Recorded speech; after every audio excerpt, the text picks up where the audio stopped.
সে জানি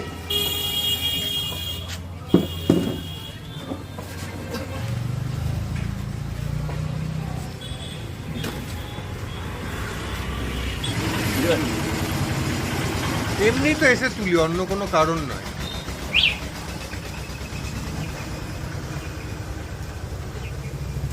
মানে আমার কাজ করি, একটা সম্পর্ক তো তৈরি হয়।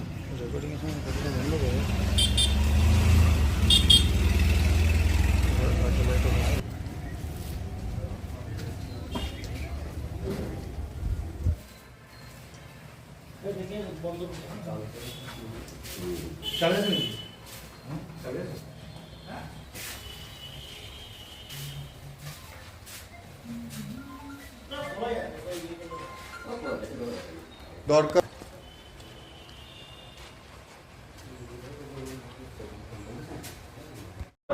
আজকে সেই 98 সালে যারা এসছে তাহলে দলের মর্যাদা পাবে না। যারা পরে এসছে, সিপিএম থেকে এসছে, বিজেপি থেকে এসছে, তাদের দাম বেশি, তাদের দাম বেশি। একবার বিজেপি, একবার সিপিএম, একবার তৃণমূল, তাদের দাম বেশি।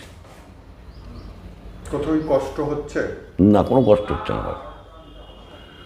আমার কোনো কষ্টই হচ্ছে না।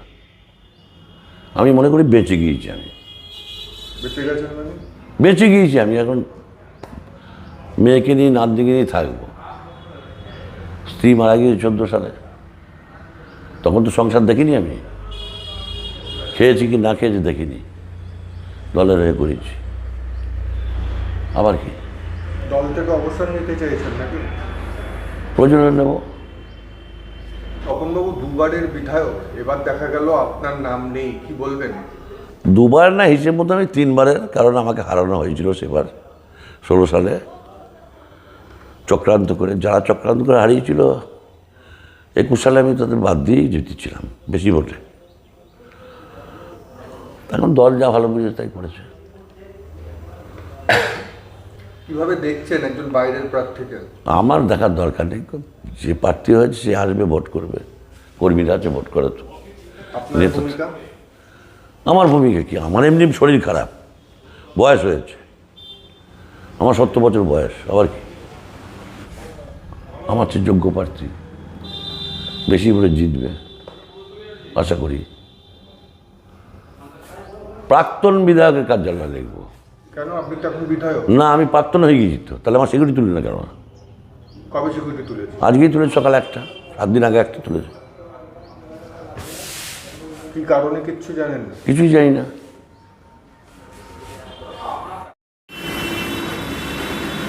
দেখুন, আমি তো প্রথম কথা হচ্ছে আমি এখন তৃণমূলটা আর করি না। গত লোকসভা বিধানসভা নির্বাচনের পরেই আমি দল ছেড়েছি, এবং দল যে ছেড়েছি কী জন্যে সেটা তারাও জানেন, সাধারণ মানুষও জানে, এবং দলও জানে। দলকে বহুবার জানিয়েছি। তো টিকিট আজকের দিনে টিকিট দেয়নি, এইটা তো বড় কথা না। বড় কথা, একে আরও অনেক আগে দল থেকে সরিয়ে দিলে আজকে পূর্বস্থলী উত্তরের তৃণমূলের পরিস্থিতি এই জায়গায় আসতো না। এখানে আজকে তৃণমূলের ভাঙনের মূল কারিগর হচ্ছেন বর্তমান যিনি এখনো বিধায়ক পদে আছেন, যাকে টিকিট দেয়নি তিনি। দল অনেক পরে বুঝবে।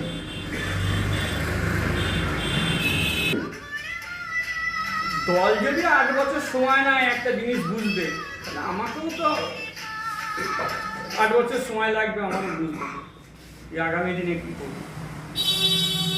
আমি এই মুহূর্তে আম জনতা উন্নয়ন পার্টির একজন কর্মী এবং জেলা সভাপতি। আমি আম জনতা উন্নয়ন পার্টির কী করে শ্রীবৃদ্ধি হয় সেটাই চেষ্টা করব, এবং এই আম উন্নয়ন জনতা পার্টির শ্রীবৃদ্ধির এই ব্লকে, এই বিধানসভায় শ্রীবৃদ্ধি ঘটানোর মূল কারিগর হচ্ছেন